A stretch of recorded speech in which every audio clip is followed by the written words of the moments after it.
Hola, hola, sean todos bienvenidos a una nueva emisión de Política en Faldas. Yo soy Jennifer Barreto Leiva, conductora y productora de este espacio que, como siempre les digo, es más de ustedes que mío. Como cada semana, quiero invitarlos los días sábados a leer mi columna de opinión en Digital Dominion, donde de alguna forma analizo para ustedes de manera bien sencilla las cosas que están pasando a nivel político y cultural para que las puedan entender y tomar acción como siempre les sugiero. Quiero, para empezar, agradecer porque hayan tenido la paciencia de esperar en los últimos o los recientes días. Para mí ha sido bien difícil poder grabar entrevistas, no solamente por el tema de la luz y todo lo que todo el mundo sabe que se está viviendo en Venezuela, pero además mi familia es de Puerto Rico. Venimos de vivir todo lo que pasó con Fiona. Puerto Rico no está bien todavía y es bien difícil pararse aquí con una sonrisa o por lo menos con un cierto temple, llevar a cabo una entrevista y no sentirse emocional en un momento determinado. A mí me gusta, por respeto al público, a usted, hacer un trabajo de calidad en la medida de lo posible con las herramientas con las que cuento. Así que agradezco muchísimo la paciencia y nada, hay que seguir adelante porque no queda de otra. Esta semana vamos a tener un programa bien especial porque es un tema que es muy cercano para mí, no solamente como mujer, y ya entenderán por qué a lo largo del programa. En un principio íbamos a hacer este programa debido a la muerte de la reina Isabel, todos los cambios que iba a tener la corona británica. Sin embargo, se da la muerte de una joven iraní a manos de la policía moral, una de las ridiculeces y de los absurdos más grandes que he visto en mi vida. Como que si alguien tuviera realmente la moral de dirigirle el destino a otra persona simplemente porque tenía el velo unos centímetros más abajo de lo que ellos indican. Y se ha dado una revolución absolutamente inesperada en Irán, un país donde tienen una de las dictaduras más sangrientas, diría yo, donde la mujer tiene cero derechos. Siempre he contado que cuando entrevisté a unas activistas iraníes, me pasó lo que jamás me ha pasado en 30 años que tengo entrevistando gente, puesto que estuve toda la hora llorando. A ellas les queman el clítoris, a ellas les cercenan sus genitales cuando no están actuando en conformidad a las leyes de ellos. Tienen que tener unos guardianes de por vida, no pueden salir a ninguna parte solas, no pueden escoger su ropa, no pueden escoger su pareja, no pueden hacer absolutamente nada, tienen menos derechos que un animal. Para las mujeres que se viven desnudando en Occidente diciendo que no tienen derechos, que el patriarcado las oprime, eh, yo las invitaría a ver 5 minutos la vida que tienen que vivir las mujeres en Irán para que vean lo que es realmente opresión. Para hablar hoy sobre lo que está sucediendo, que es realmente histórico y que sigue sucediendo y tiene muy poca cobertura en medios. Quise traer hoy a una muy querida amiga, quien es además internacionalista, es analista político, es especialista en análisis de data y escenarios para empresas y es también jefe editor del The Freedom Post. Laura de Rosa, quien va a estar conmigo en esta hora.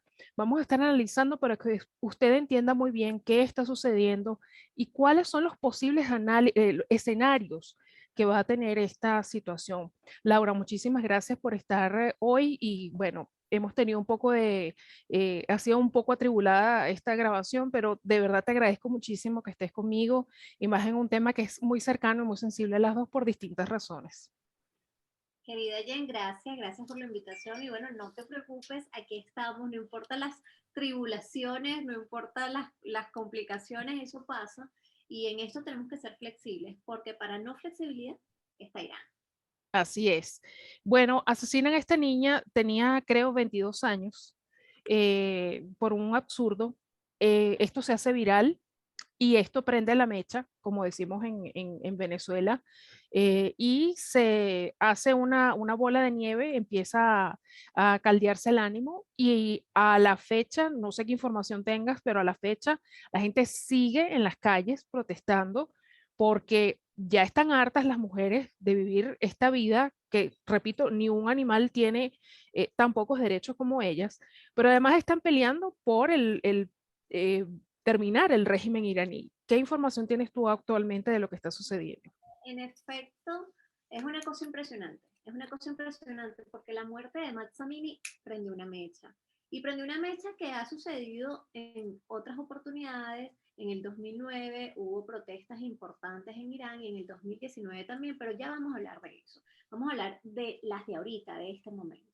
Mira, en este momento hay 177 ciudades incendiándose en protestas y llevan 28 días de protesta. Cuando fallece Mahsa Amini, que hay que decirlo, fallece por justamente la policía moral. Y la policía moral básicamente lo que hace es encargarse de controlar el cumplimiento de la ley islámica, es decir, la Sharia, que es un código de conducta que se vincula tanto en lo privado como en lo público.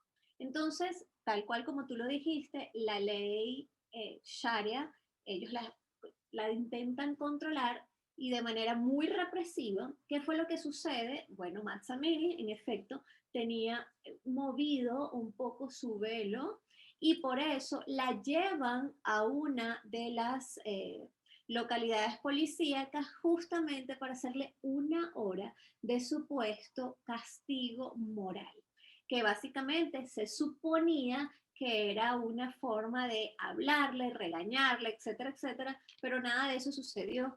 Fue golpeada. En la autopsia que finalmente dieron a conocer, se determinó que sí hubo golpes internos en la cabeza y en la cabeza adicional. Ella le da, entra en coma y posteriormente, ya estando en el hospital, le da un paro cardíaco y fallece. Todo esto por los golpes de esos golpes y torturas que le dieron.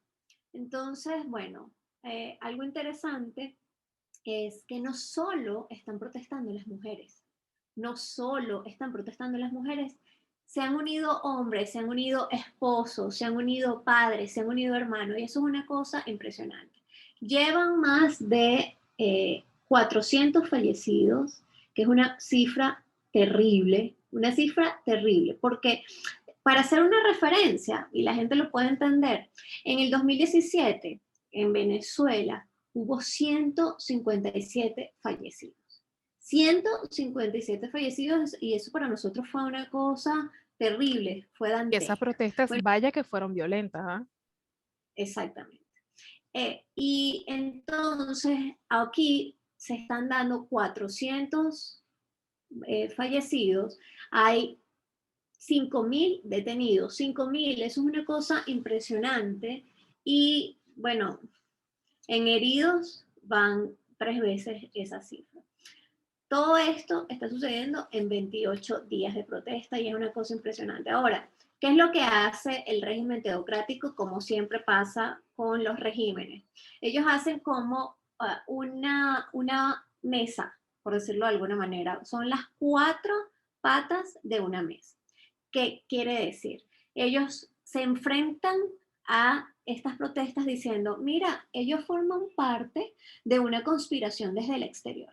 Es una conspiración internacional. Realmente toda esta gente es manejada y en especial es manejada desde Estados Unidos y desde Israel, porque siempre se necesita un enemigo externo. Entonces esa es la primera pata de la mesa. La segunda pata es la máxima represión. Están aplicando la máxima represión. ¿Y con quiénes lo están haciendo? Con la Guardia Revolucionaria iraní, que ya sabemos que es bastante fuerte y que está bastante diversificada, con los paramilitares BASIC y con agentes de seguridad vestidos de civil. Entonces, lo que ocurre es que la gente no sabe quién es realmente alguien que se está uniendo a sus protestas y quiénes son estos agentes de seguridad. La otra tercera opción que están haciendo, y que básicamente ya lo hemos visto, es silenciar el Internet. Siempre los regímenes tumban el Internet. Y por otro lado, entonces las contramarchas, es decir, están comenzando a movilizar a sus seguidores. Y bueno, esto es una receta que ya nosotros conocemos y esto es lo que ha traído hasta ahora. Qué lamentable y qué déjà vu volver a escuchar todo porque es exactamente lo mismo que los venezolanos hemos estado viviendo por 23 años. Para los que les gusta promover socialismo, irresponsables porque no saben lo que están haciendo. Esto Exacto. es lo que les va a esperar. cero libertades, control de absolutamente todo, violencia, represión. Esto es, no es el paraíso que ustedes le están vendiendo a mucha gente. Em, una de las razones por las cuales yo siempre he tenido interés en hacer vida en medios del Medio Oriente no ha sido por acumular éxitos, no ha sido por ego ni nada por el estilo, sino porque yo sabía la situación que viven todavía, y esto va a ser por mucho tiempo más, las mujeres en el Medio Oriente. Unas más, otras menos, pero en líneas generales no tienen ni el conocimiento de lo que es verdaderamente libertad, como las mujeres en Occidente. En muchos países en prácticas tampoco tienen el conocimiento, no saben lo que es vivir en libertad. Y para mí ha sido siempre bien importante ayudar de alguna forma, por pequeña que sea, en que ellas se pudieran expresar. Cuando había gente que me decía, wow, felicitaciones porque eres editora en una revista en Dubái, la revista más importante de moda. Wow, felicitaciones porque eres columnista en una revista en Egipto. Wow, estás escribiendo en Qatar. Y yo por dentro decía, no saben por qué yo estoy aquí. Y por qué yo estoy aquí, porque yo necesitaba y necesito, porque es un tema de conciencia, darle voz a todas esas mujeres. Una anécdota que les quiero contar. En la revista de Egipto, donde yo escribía, a mí se me ocurrió entrevistar a una diseñadora Nobel de Arabia Saudita. Fue la entrevista más incómoda que yo he hecho toda mi vida, porque todas las respuestas eran sí, no, sí, no, tal cual. Cuando termina la entrevista, a los 10 días, me escribe la muchacha y me dice, el verte tan libre a mí me inspiró a buscar mi libertad. Y hoy estoy decidiendo escaparme a New York con unas amigas que hice por internet, no las conozco, pero para mí es fundamental sentirme todo lo libre que tú me enseñaste a que yo podía ser. Acto Wow. seguido yo le pregunté, ¿la entrevista que yo publiqué te va a perjudicar en algo? Me dijo, no, me va a ayudar. ¿Ustedes quieren saber por qué en Irán, en Arabia Saudita, le ponen rejillas a las plazas públicas? Por la cantidad de decapitados que hay diarios, para que las tuberías internas de las plazas públicas no colapsen, de toda la sangre de las decapitaciones que hay allí, asesinatos de honor y muchas cosas más son las cosas que viven las mujeres allí. Para mí es una anécdota bien sensible que estoy contando por primera vez. En vez de estar haciendo el ridículo, estarse desnudando y estar alegando estupideces que no existen, problemas que no están sino en su cabeza acomplejada, estas son las cosas que deberían estar haciendo las mal llamadas feministas que no nos representan ni a Laura, ni a mí, ni a ninguna de las mujeres que hacemos vida aquí en Política en Faldas. Converso hoy con Laura de Rosa, internacionalista, analista político y editora en jefe de The Freedom Post, un diario digital independiente que está marcando pauta, porque como ellos mismos dicen, están publicando lo que nadie habla, lo que nadie quiere publicar.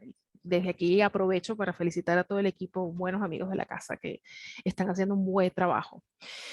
Hablamos hoy de todo el tema de Irán. A mí me afecta muchísimo por la anécdota que acabo de compartir, porque siempre he tratado de darle voz a estas mujeres que de verdad la gente no tiene la más mínima idea. Otra de las cosas que me contaron, por ejemplo, activistas iraníes en esta entrevista que comento que estuve toda la hora llorando. Una muchacha que era hija de uno de los opositores de Irán, un opositor cualquiera como usted puede ver en Cuba o en Venezuela. A esta muchacha la sometieron a ver 12 horas, 12, de apaleamientos, de torturas físicas de su papá. Luego de 12 horas de ella haber visto eso, a ella la obligaron a ver cómo colgaron a su papá. A ella le dieron 3 infartos y no conforme con eso, la decapitaron públicamente. Esto es lo que vive la gente que se atreve a alzar la voz en Irán, pero si eres mujer, con mucha más razón. Laura, con toda esta situación, normalmente se levantan voces, aunque sea por guardar las formas, como la ONU, la OEA, etcétera. Pero en esta oportunidad creo que nadie de estas instituciones que están allí haciendo bulto, nadie ha hablado al respecto. ¿Me equivoco? Bueno, en efecto, eso es un tema que está sucediendo y que es muy grave. nosotros sabemos que la ONU y todos los organismos internacionales son bastante flaxos, son bastante flojos, son bastante tibios. Eso ya lo sabíamos.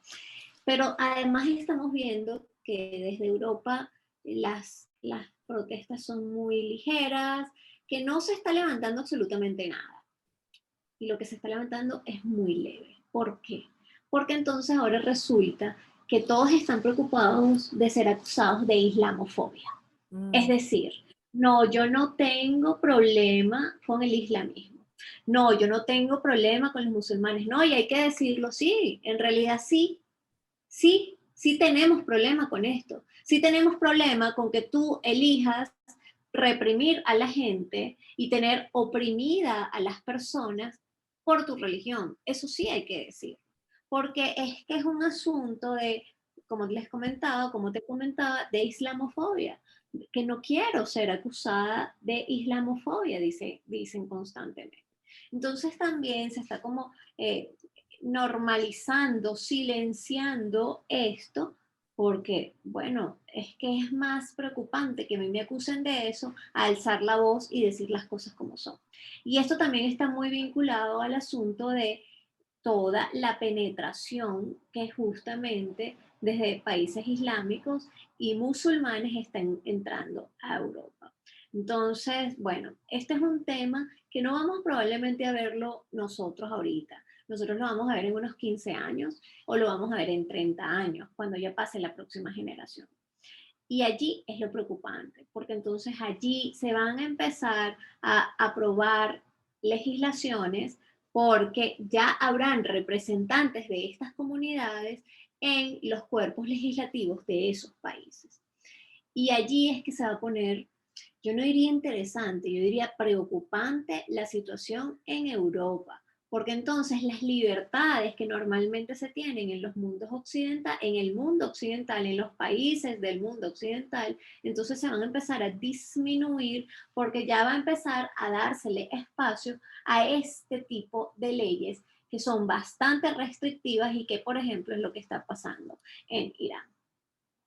De hecho, ayer estaba hablando yo en una entrevista que en este momento, inclusive los que no son religiosos, tienen que involucrarse en esta conversación porque ciertamente viene un renacer del Islam. Y ellos han dicho muy claro que ellos no quieren más saber y van a buscar la forma de acabar con los cristianos y católicos porque para ellos no es concebible un mundo bajo esa forma, ¿no? Que todo tiene que ser ahora Islam. Entonces Exacto. es bien peligroso el escenario que viene, ¿no? Fíjate eso, o sea, por ejemplo, tú hablabas de las ablaciones de clítoris y hay un montón de cosas más que la gente tendría que saber. Por ejemplo, las mujeres en Irán representan, son 42 millones de mujeres.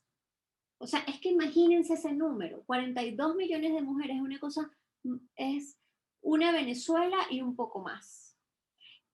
La población total iraní son 86 millones y allá están obligadas las mujeres, que son 42 millones, y lo vuelvo a repetir, a usar velo de manera obligatoria, no tienen derecho al trabajo, no tienen derecho a viajar, no tienen derecho ni siquiera a tener la custodia de sus hijos mayores de 12 años, etcétera, etcétera. Entonces, cuando la gente empieza a verse en ese espejo, aunque sea lejos, y después se lo pueden traer hasta Europa, entonces allí la cosa ya resulta como, ok, tengo que hablar ahora, tengo que decir cosas ahora, porque si no más adelante la cosa se va a complicar bastante, pero es bastante. Entonces, bueno, es preocupante el silencio y es preocupante los pronósticos o la prognosis que se viene más adelante.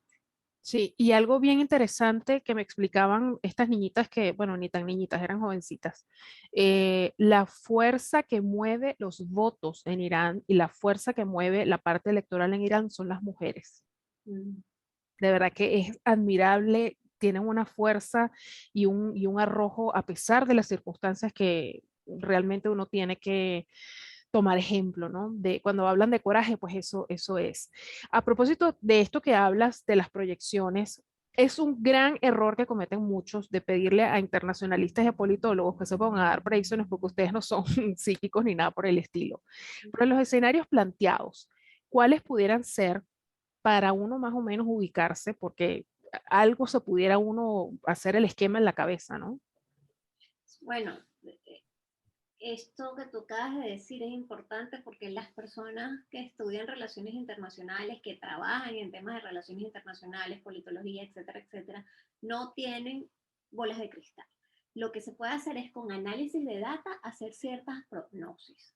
Entonces, sobre la base de eso, siempre se tiene que tener en cuenta de que hay imponderables, de que hay variables que no se pueden manejar y que pueden salir y pueden cambiar un poco los escenarios. Y ese es un tema bastante interesante, sobre todo para lo que yo hago, es genial, porque aparte de lo cualitativo está lo cuantitativo, pero nosotros siempre tenemos un porcentaje determinado para temas imponderables.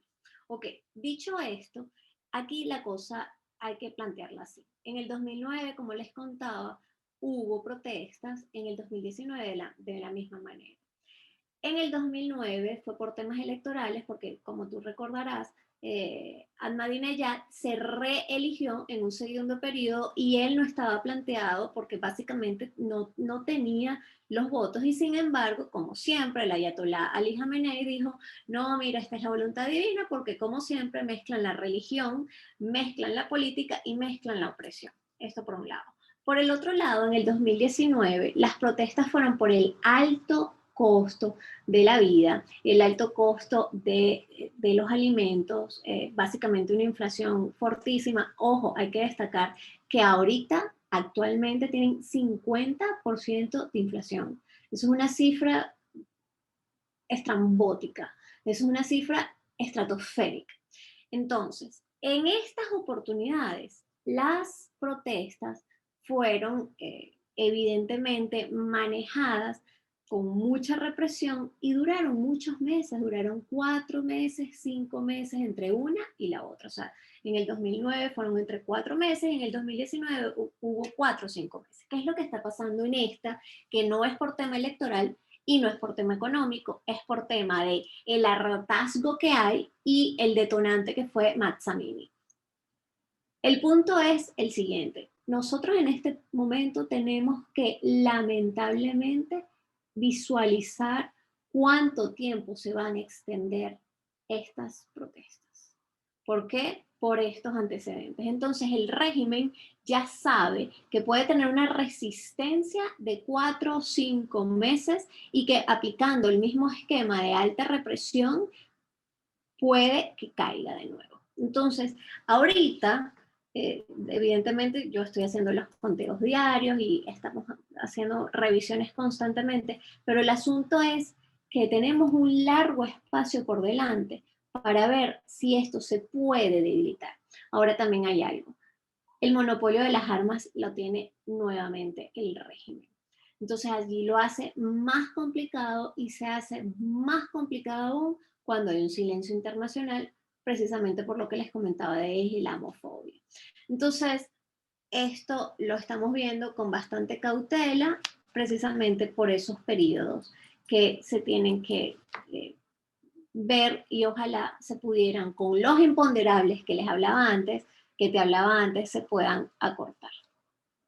De verdad que es inevitable el comparar escenarios, ¿no? Porque es que son los mismos esquemas de represión y de violencia. Entonces, yo sé que hay gente que le molesta que uno venezolaniza todo, pero es que esto está diseñado para aplicarse aquí, allá y acullá. Y como siempre digo, es lo mismo, pero con otro acento, con otro idioma, pero es la misma historia.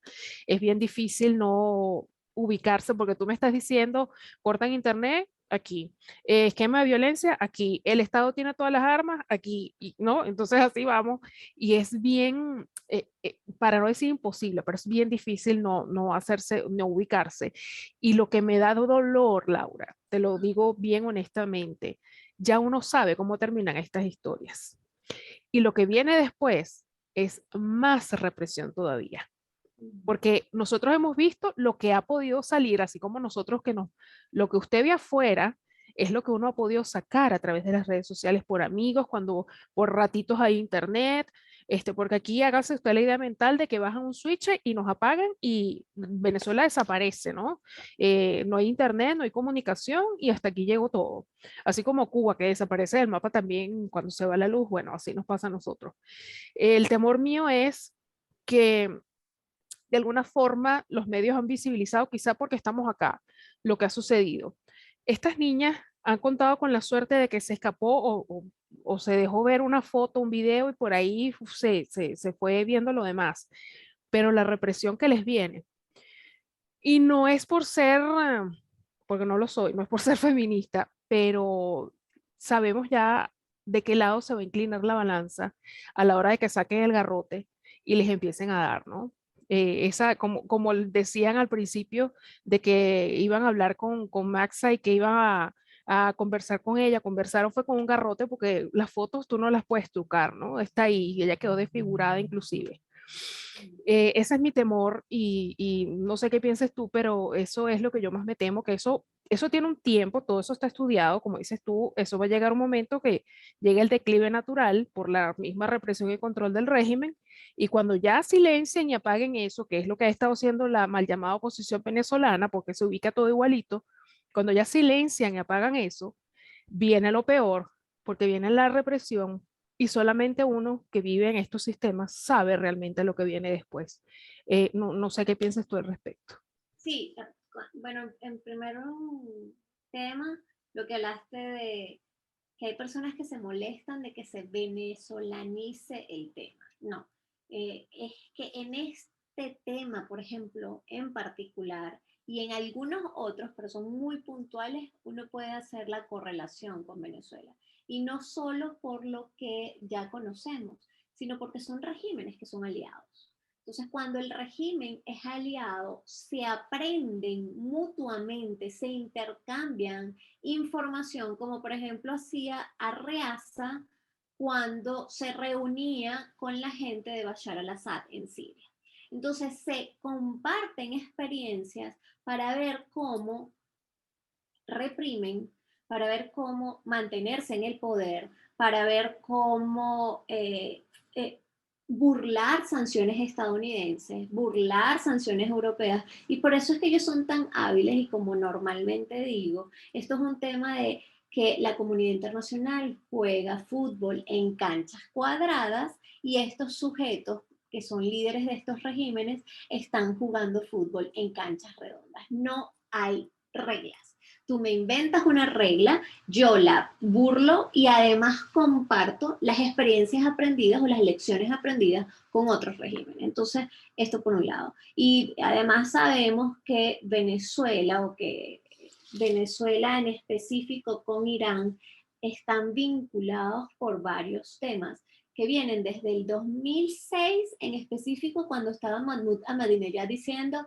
mira, es que queremos hacer una carrera nuclear. Y nosotros, bueno, en realidad ni siquiera nosotros, el régimen del momento estaba diciendo, ok, nosotros nos acercamos, como hizo en efecto Chávez, para decir, nosotros te podemos dar uranio. Y en efecto, nosotros le estamos dando uranio. Entonces estamos involucrados, queramos o no queramos, con Irán. No es solo ya con una relación petrolera o gasífera como la tuvimos históricamente por la OPEP. Es que aparte recibimos los drones Mojaer 6. Es que aparte estamos vinculados por el tema de uranio. Es que estamos vinculados por el tema de las armas. Entonces esto es un asunto que hay que estudiarlo de manera transversal para poder entender cómo se está manejando este asunto allá y cómo en la parte de represión se maneja aquí. Y esas cuatro patas de la mesa que yo les comentaba son básicamente las lecciones aprendidas que han hecho los regímenes. Uno, máxima represión. Dos, desestimar lo que están haciendo las personas protestantes diciendo que son parte de una conspiración internacional. Luego, silenciar el Internet y además la cuarta, sacar a sus simpatizantes con contraprotestas. Entonces esto ya lo conocemos, esto no es un esquema nuevo, pero ellos sí se lo comparten porque utilizan lo de lecciones aprendidas. Sí, yo a eso le llamo proceso de tercerización. Trataba de explicarlo yo porque sucede de dos formas, ¿no? Una es la asesoría, como lo que tú hablas, y de paso, ellos hacen esto públicamente porque todo el mundo en el país que tú te ubiques, uno puede registrar fotos, videos, ellos lo comparten en redes sociales inclusive. Y está la tercerización económica, que es cuando lavado de dinero entra, así como hacía Pablo Escobar en sus buenos tiempos en concursos de belleza, por ejemplo, pues entran en conciertos, en compañía, exactamente lo mismo que ha pasado en Venezuela. Entonces son manos de terceros que bien por conocimiento o por dinero entran e influyen, ¿no? Dentro de esta historia. Hay gente que ha criticado mucho la acción que han estado tomando muchas mujeres a nivel mundial, cortándose el pelo, en supuesto apoyo, ¿no? Con todo lo que estaba pasando. Hace unos días Agustín Laje dijo que eso era digno de narcisistas. En estos días salió esta, creo que es periodista, la que se reunió con Leopoldo López en estos días. Se me olvidó el Sí. nombre de ella. Ah, Dice, sí, ¿cómo se llama ella? diciendo que las mujeres no necesitan fotos o videos de cortándose el pelo, de otras mujeres cortándose el pelo, sino que necesitaban apoyo real. Y de alguna forma, yo entiendo las dos partes, porque entiendo por una parte que esto pudiera ayudar a visibilizar lo que está sucediendo, pero por otra parte, yo sé que el ejemplo es bien desproporcionado, pero esto es exactamente lo mismo como esas campañas de bullying. Sí, no hagas bullying, no te metas con la gente, a la gente no se le ofende, no te metas con el físico de la gente, pero no hacemos nada. Si tú en tu casa sigues dándole malos ejemplos a tus hijos y esos malos ejemplos se transforman en acciones violentas de tus hijos en la escuela. Entonces, o no hago nada con que tú, por cumplir, hagas un post en tus redes sociales de no al bullying, pero los otros 364 días del año estás haciendo comentarios o estás haciendo publicaciones de tus redes sociales burlándote de el físico de la gente, ¿no? Por poner un ejemplo. Entonces, entiendo las dos partes, pero no sé, yo insisto que aquí el problema ha sido el problema base, que no ha habido cobertura del tema. No sé qué opines tú, me gustaría saberlo, porque ciertamente un corte de pelo no hago nada con eso, pero visiblemente yo puedo darme cuenta de que algo está pasando porque un grupo largo de mujeres que son mujeres importantes o mujeres de peso están tomando una acción. Pero al final, poniéndonos serios, no se hace mucho con un corte de pelo. Pero bueno. Claro, claro, claro. Bueno, también hay una cosa que con los cortes de internet que les están haciendo, que normalmente son los sábados, son los, sí, los sábados son los que más o menos tienen internet, pero básicamente el resto de la semana les cortan el internet en la tarde y en la noche. Eso por un lado. Entonces es complicado que se pueda mostrar la realidad, o sea, se graba, pero cómo lo transmites. Entonces, eso por un lado. Y de hecho, la empresa NetBlock, que justamente es una plataforma que estudia, que trabaja, que revisa y que está monitoreando constantemente lo que es la censura online, ha indicado que los receptores están sufriendo autoapagones, que los emisores, además de Internet, también están sufriendo autoapagones. Entonces, evidentemente la cosa es complicada. Eso por un lado, o sea, el acceso a la información por la información que sale, básicamente ya está bastante complicado. Con respecto a lo que dice, mira, yo creo que en fondo realmente no se hace nada, pero uno tampoco puede decir que eso que están haciendo ciertas mujeres es vacío. Yo no lo podría decir. ¿Por qué? Porque cada quien tiene el alcance que tiene. O sea, por ejemplo, ayer yo estaba revisando que Shakira, antes de ayer, justo dijo, estoy apoyando a Maxamini. Hizo un post. Y con eso, la persona que está vinculada al tema farandulero, que le gusta el show y espectáculo, dice, ¿quién es Maxamini? ¿Por qué está hablando Shakira del asunto? Entonces, a lo mejor Shakira no se está cortando su cabello, pero está haciendo un post. Yo creo que nosotros también deberíamos dejar de ser tan exigentes en este tipo de cosas. porque en tanta exigencia se termina diluyendo cualquier iniciativa que hagan las personas. O sea, por ejemplo, tú y yo estamos aquí sentadas hablando del tema, yo he escrito posts hasta decir hasta allá, tú has escrito posts también, has subido historias y toda la cosa. El alcance que tienes tú es algo que yo no puedo desestimar. Y el alcance que tengo yo es otro. El alcance que tienen esas personas es otro. Entonces yo no lo voy a desestimar porque la piedra se hace huella, es justamente gota a gota. Sí, yo entiendo lo que decía Agustín Laje y eso tiene razón cuando se trata, por ejemplo, de diputadas en el Europarlamento. Yo entiendo que allí lo que se está planteando es hagamos más y deja el asunto de la islamofobia que crees que te van a acusar de islamofobia. Y si te acusan, pues entonces abre justamente esa batalla que evidentemente tienes miedo de librar, pero que tienes que decir cosas en este momento tan importante. El asunto entonces es, yo creo que se tiene que tener un equilibrio porque sí, a lo mejor para muchas personas dirán, mira, el corte de cabello es una cosa totalmente insignificante, pero se está dando a conocer qué es lo que está pasando. Entonces, eso para mí es valuable.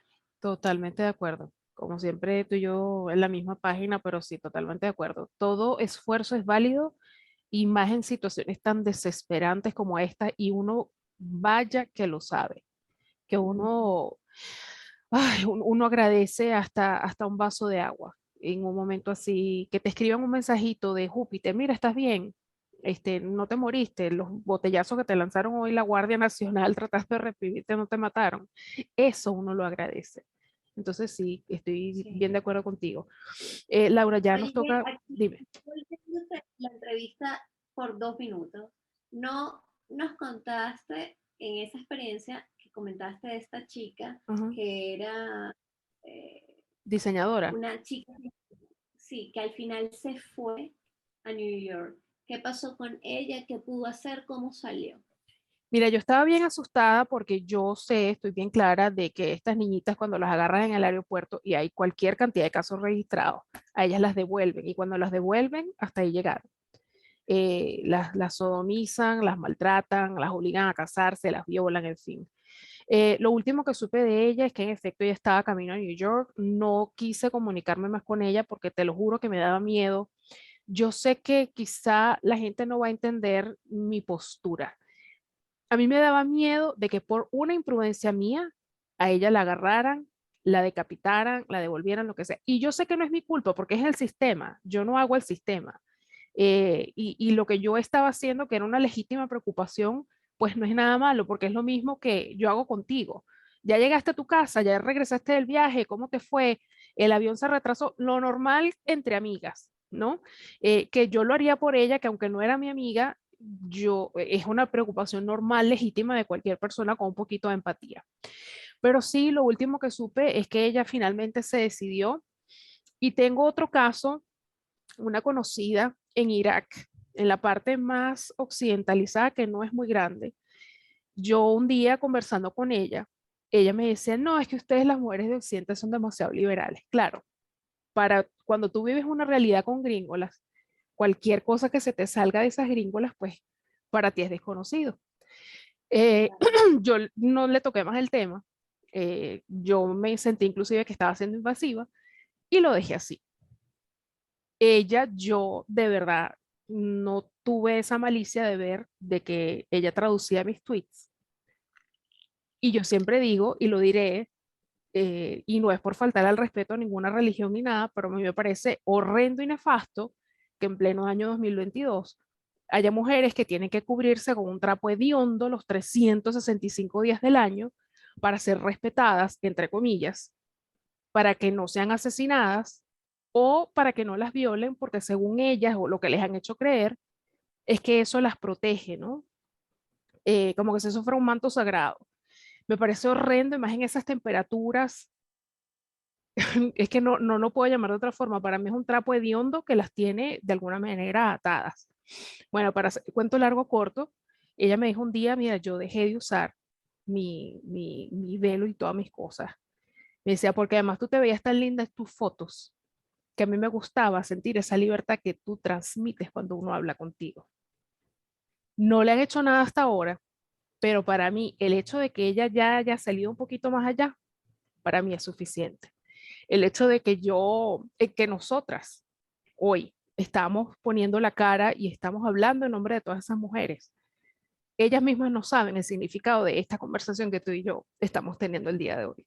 Para mí es bien significativo porque desde bien jovencita, esta anécdota que yo conté es una de las muchísimas que yo he hecho. Yo tengo amigas musulmanas que les he dicho, tu proceso de fasting, tu proceso de Ramadán, ¿tú te sientes cómodo haciéndolo? No. Vente a mi casa, come en mi casa, duerme en mi casa y quédate en mi casa.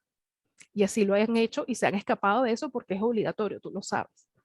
No sé, es mi necesidad y es la única forma que yo encuentro de ayudar. Es como que tú, Dios te ampare, me dijeras un día, mi pareja me está cayendo a golpes, vente a mi casa, Laura, ¿cuándo te puedo venir a buscar? Es la manera en que yo tengo de ayudarte, de rescatarte. Entonces, me da sentimiento porque uno se pone en esos zapatos y tú dices, wow. Y todavía hay gente que se queja de su libertad y dice que está oprimida y se desnuda y vandaliza iglesias. Yo no entiendo esto. O sea, eso sí es opresión. Sí, sí. Entonces, es muy fuerte. Se banaliza mucho, eh, se banaliza mucho lo que es realmente ser mujer de este lado. Con estas sujetas, como yo les digo, que no se dice sujetas, pero yo les digo así, con estas sujetas que lo que son es unas pseudo feministas, porque ellas de feministas no tienen nada. Y Sí. constantemente están repitiendo porque en la historia, las mujeres sacamos los derechos que ahora están recibiendo. Bueno, lo que ustedes están haciendo no le van a generar derechos a nadie, porque además el tema al aborto, por ejemplo, entre tantas cosas, matar bebés, eso no es un derecho. Así es. Entonces, Y de hecho han sido tan inútiles en esta situación, y lo voy a volver a decir, ni siquiera se han acercado a una triste embajada de Irán a pegar una pancarta, una etiqueta, lo que sea. Nada, es que no han hecho nada. Yo ni siquiera les pido que vayan a Irán, porque eso ya es demasiado. Pero acercarse a una claro, embajada de Irán es algo que no les cuesta y no lo han hecho. O sea, sí. Y era ¿sabes? justamente una propuesta que yo hacía a mi comunidad en redes sociales que justamente les decía eso. O sea, ¿dónde están las feministas haciendo una interconexión entre Chile, entre México, entre Colombia, entre Europa, etcétera, etcétera, para que se hiciera algo de manera organizado y estructurado, protestas en diversas embajadas del mundo? Ujú. Porque evidentemente no se pueden acercar a Teherán. Ah, pero sí pueden acercarse a las embajadas que son territorio iraní. Entonces, bueno, básicamente no hay que pedirle peras al olmo. Entonces, Es así de así. sencillo es. Es así. Milao, ya nos toca despedirnos, pero quisiera hacerte una última pregunta. Ahora mismo, muy a pesar de todo lo que hemos ya descrito del posible panorama que viniera, lo único que nosotros tenemos a mano es quedarnos observando, hacerle una suerte de seguimiento a la situación. No se puede realmente hacer más nada, ¿verdad? Lo que nosotros podríamos hacer es coordinar para hacer nosotros ese tipo de protestas. Sin embargo, entonces allí evidentemente se requiere que hayan estructuras y que haya capacidad de convocatoria física. Entonces, en este momento las personas están como sostenidas y algo que le está robando la atención a este tema es la guerra a Ucrania y el tema potencial nuclear. Entonces, esta coyuntura no está siendo favorable para que esta lucha real que se está llevando en Irán salga a la luz, porque la gente está muy pendiente de algo que realmente les puede tocar, que es si se convierte esto en un tema nuclear, este conflicto. Y si es el tema nuclear, las personas no están pensando, por ejemplo, que puede haber alternativas que son tácticas, que son armas nucleares de bajo alcance, pero que van a afectar a esas comunidades. Solo lo están viendo como tema nuclear mundial. Entonces, evidentemente, ahorita la gente está enfocada en eso y no en otra cosa. Y por ejemplo, si hablamos del tema de Venezuela, la gente tiene su atención diluida, es en lo que acaba de pasar en Estados Unidos con el programa Migrantes y el intercambio que se está haciendo. Estados Unidos le dice a los mexicanos, ustedes reciben a los venezolanos que son expulsados y yo te otorgo 65,000 visas de trabajo. Entonces, ahorita, por ejemplo, Venezuela como comunidad nacional o internacional está pendiente de lo que está pasando. Entonces, estas coyunturas están afectando realmente esa lucha que se está llevando en Irán. Te agradezco mucho que me hayas acompañado durante esta hora para hacer un poquito más claro el panorama de lo que está sucediendo en Irán. Insisto, me afecta porque es que no concibo que ninguna de nosotras viviéramos una vida de esa forma. Es horrible. Una cosa es escucharlo y otra cosa es verlo porque nos ha tocado a las dos. Ver fotos, videos, etcétera, y es realmente escalofriante. Usted no quisiera ver eso y escuchar los testimonios. Sí, Es de es verdad así. muy duro. Te agradezco mucho, Lau, que hayas estado conmigo y espero tenerte de vuelta porque hay que hablar del tema de la reina Isabel, al rey Juan Carlos, no, Carlos, Sí. cuando lo coronen y toda la sucesión y todo lo que va a pasar con la corona, la que era de la reina Isabel y todos los cambios políticos que va a haber ahora en el Reino Unido también, con ahora una nueva primera ministra conservadora que rompe 12 años de gobierno liberal. Entonces es un panorama bien interesante lo que viene para el Reino Unido. Así es. Gracias a ti, Jen. Gracias por la invitación. Fue un gusto compartir contigo. Siempre, siempre es un gusto contigo conversar y bueno, todas las loqueras que nosotros hablamos fuera del programa. Gracias a todos por habernos acompañado. Ya saben que si quieren revivir el programa, compartirlo, está en todas las plataformas. El usuario es Política en Faldas. Si quisieran contactar con el programa, pueden hacerlo a través de politicaenfaldas@gmail.com. Y bueno, antes de irme, quisiera también agradecer la audiencia tan grande que ha tenido mi nuevo programa. Muy agradecida. Los lunes a las 5 de la tarde, hora este de los Estados Unidos, nos estamos viendo con The GBL Show, con todas esas noticias que a ustedes no le está mostrando el mainstream media. Así que gracias por todo. Nos vemos la semana que viene con otra emisión de Política en Faldas. Yo soy Jennifer Barreto Leiva y nos vemos la semana que viene. Chao, chao.